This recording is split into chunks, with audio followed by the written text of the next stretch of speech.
Hello, আমি আবার আসলাম আপনাদেরকে আমার কিছু কথা শেয়ার করার ছিল।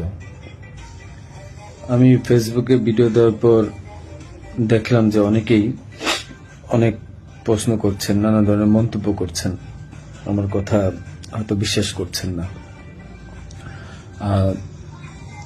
অনেকের একটা প্রশ্ন ছিল যে আসলে আমি দেশে আছি বা আসলে দুবাই যাইনি। আমি একটু খুলেই বলি, কারণ এই 15-20 দিন পরে যেহেতু আমি বলছি, আমি দুবাইয়ের শারজাতে আছি। এখন আমি দুবাই আসলাম কিভাবে সেটাও বলি। আমার একটা ক্লোজ ছোট ভাই আছে, খুব কাছের। তার নাম হচ্ছে কাউসার মোল্লা, তার বাবার নাম হচ্ছে ইয়াসিন মোল্লা।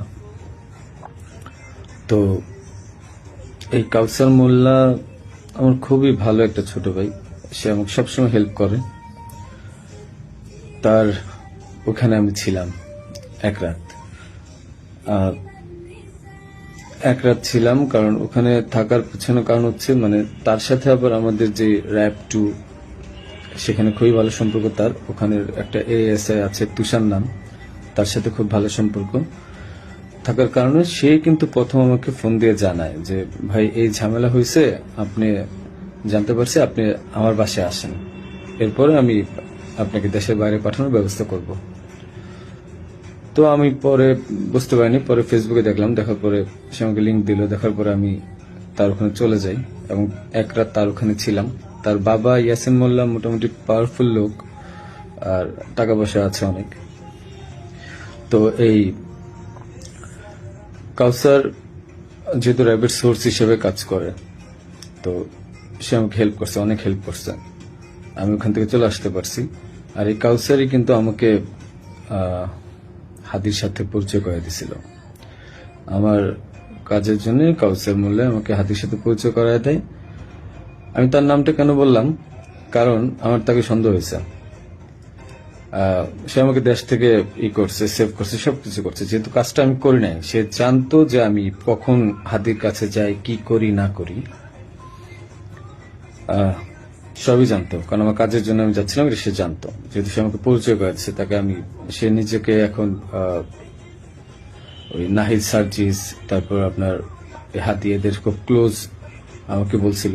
সেই বিদায় আমি তাকে বারবার বলছিলাম যে আমাকে তাহলে একটু পরিচয় করায় দেন আমার কাজটার জন্য, আমার কাজটা তো এখন দরকার, কারণ আমার প্রতিষ্ঠানে কোনো কাজ নেই।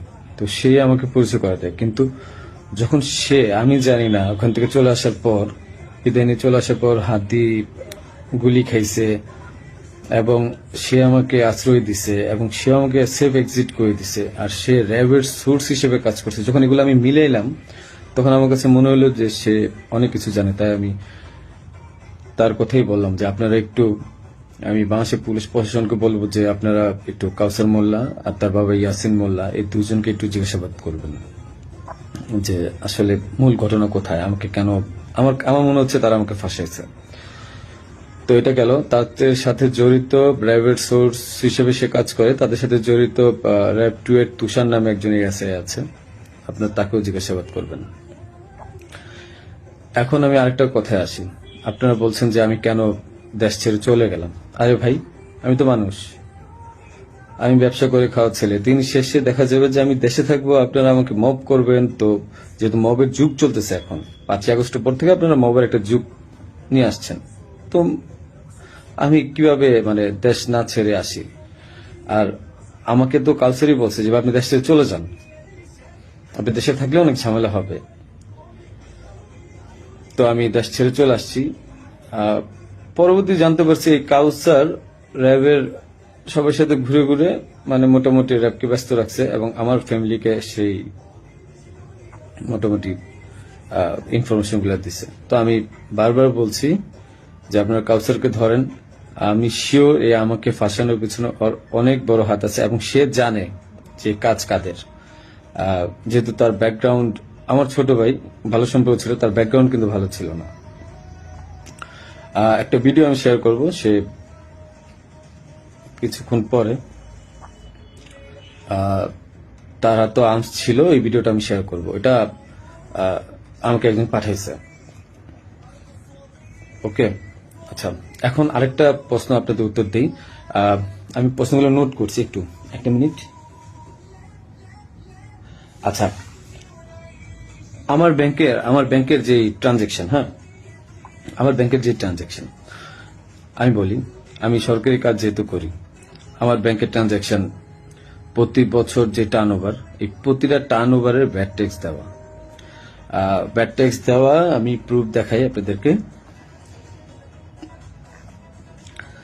আহ, প্রতিটারই ভ্যাট ট্যাক্স দেওয়া। অ্যান্ড আমি ব্যবসা করি 2010 সাল থেকে। তো আমি ট্যাক্স দেওয়া শুরু করেছি মেবি 14 সাল থেকে। হ্যাঁ, তো ওসব কাগজগুলো নাই, একটা দুইটা বছরের খুঁজে পাইছি।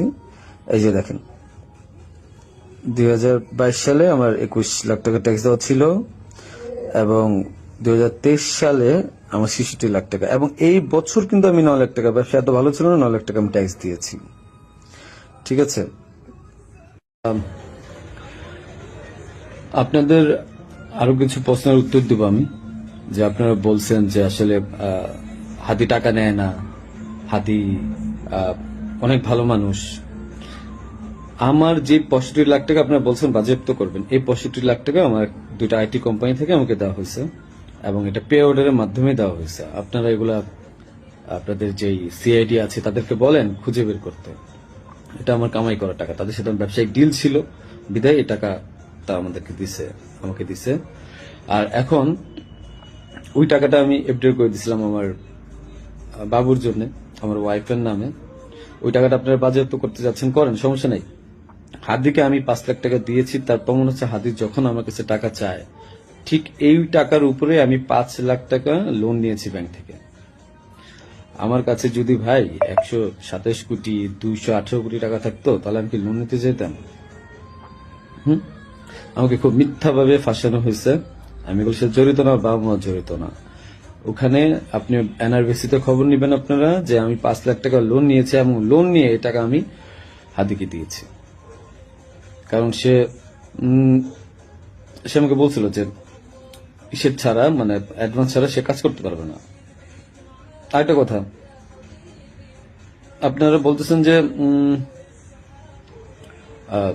জাবের জাবের এত ভালো মানুষ, খুব ভালো মানুষ, মহৎ মানুষ, তারা টাকা নেয় না। জাবেরকে জিজ্ঞাসা করবেন, জাবেরকে ধরে এনে জিজ্ঞাসা করবেন যে এই গেঞ্জি বানায় দেওয়ার জন্য, 250 গেঞ্জি বানানোর জন্য কাকে বারবার ফোন দিছে, কার কাছে বারবার টাকা চাইছে। আমি ফয়সাল, আমার কাছে বারবার টাকা চাইছে ওরা। আর তাদেরকে, জাবেরকে আমি প্রথম 10,000 না 5,000 টাকা দিছি, সে বলছে ভাই হাদিয়া দিছে, যে নেন ফয়সাল ভাই। এত সৎ লোক আপনারা। আমাকে যে মিথ্যায় ফাঁসাচ্ছেন, আমি গেছি ভাই কাজের জন্য, বানায় দিচ্ছেন খুনি। আর আপনারা বলতেছেন যে তোমার বাবা মা বলছে, তোমার মা বলছে, তোমার বোন বলছে, তোমার বউ বলছে, তোমার উমুক এক মাইয়ারা বানায় দিলেন আমার বান্ধবী, যে উমুকে বলছে, যে সবাই বলছে যে তুমি এগুলোর সাথে জড়িত। হ্যাঁ, আমি পাগল তো, যে আমি মানুষ মার্ডার করে আমি আমার বাসায় যাব, আমি মানুষ মার্ডার করে আমি আমার বাসায় যাব, যেন 14 গোষ্ঠী ধরতে পারে। মানে আমি এত বড় বোকা, এত বড় পাগল? হ্যাঁ, মানে এটা তো মানুষের কমন সেন্স। আমি কেন বাসায় যাব? আমি একটা মানুষের মার্ডার করছি, আমি তো সোজা এক্সিট নিব, আমি কেন বাসায় যাব? তারপর এই যে আপনারা বলতেছেন যে আমার আমার মা বলছে, বাবা বলছে। আরে ভাই, আমি জেলখানায় খবর নিছি তাদের ওখানে যাওয়ার পর। আমি আমার আত্মীয় স্বজন থেকে জেলখানায় খবর নিছি যে আসলে কি হয়েছে। আমার ওয়াইফ বলছে, আমার আমার বাবা মা সেম একই কথা বলছে, যে তাদেরকে বলা হয়েছে বারবার যে রিমান্ডে যদি 164 না দেন, তাহলে আমরা আবার আপনাদেরকে রিমান্ড করবো, এবং তখন কিন্তু আমরা টর্চার করব। তাহলে কি করবে যারা জীবনে কোনোদিন প্রথম জেলখানায় গেছে? কি মানে এগুলো কি আপনারা কি পাইছেন? যে আমি ওরা মার্ডার করছি, প্রমাণ কোথায় আপনাদের কাছে যে আমি ওকে মার্ডার করছি? আপনারা কালচারকে ধরেন। সে আমাকে কেন সেফ এক্সিটের ব্যবস্থা করে দিচ্ছে? সে কেন বারবার আমাকে হেল্প করছে? কেন আমার সাথে হাতের সাথে পরিচয় করে দিচ্ছে? He knows everything. তারপরে যে ব্যাড ট্যাক্স টাকা, একটা প্রমাণ দেখেন তো কোথা থেকে টাকা ঢুকছে। আর ভাই আমার কামানো 65 লাখ টাকা আপনার বাজেয়াপ্ত করে দিচ্ছেন। কেউ আমাকে টাকা দিছে?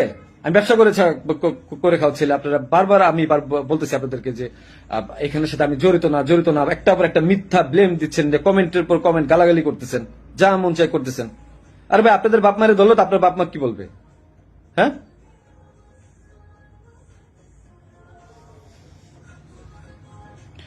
যে আপনাকে জিজ্ঞাসা করেন যে গেঞ্জি কার কাছ থেকে বাঁধিয়েছে, পতাকা কার কাছ থেকে বাঁধতে চাইছে, জিজ্ঞাসা করেন। এই খুনির বিচার হবে। আমাকে ফাঁসানোর চেষ্টা করছেন, করেন, কি করবেন? শাস্তি দিবেন, দেন। আমার বাপ মাকে তারা তো কিছু করে নাই। হ্যাঁ, পুলিশ সব জানে। কোয়া থেকে পিস্তল উদ্ধার করছেন, আমার শ্যালককে ফাঁসায় নিয়ে গেছে, কোথা থেকে পিস্তল উদ্ধার করে নিয়ে আসছে না? যা মন চায় দেওয়া, পুকুর থেকে পিস্তল উদ্ধার করে নিয়ে আসছে। মানে এগুলা কি ফাইজলামি? হ্যাঁ, আমার বোনের বাসায় পিস্তল পাইছেন, গুলি পাইছেন। এই গুলি পিস্তল আপনারা বলতেছেন বারবার যে তার বাসায় চিপা। আরে ভাই ওই জায়গার মধ্যে মোবাইল ফালাই দিছিল, ওই জায়গায় আমার মোবাইল ফালাইছে। ওই মোবাইল আনতে গেছে, ওইটা বানাইছে গুলি পিস্তলের জায়গা না? বাসা থেকে কারো কাছ থেকে পাইছেন? কারো বডি রিকভারি পাইছেন আপনারা?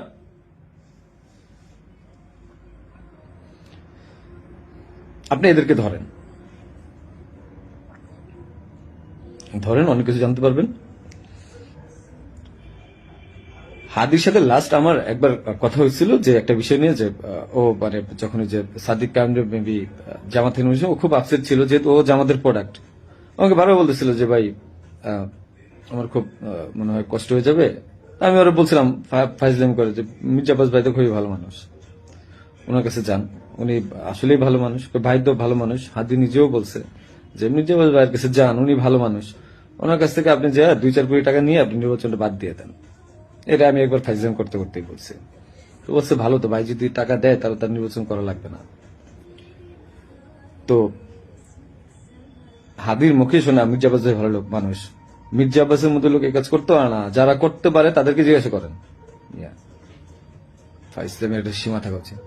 জামাত শিবিরকে ধরেন,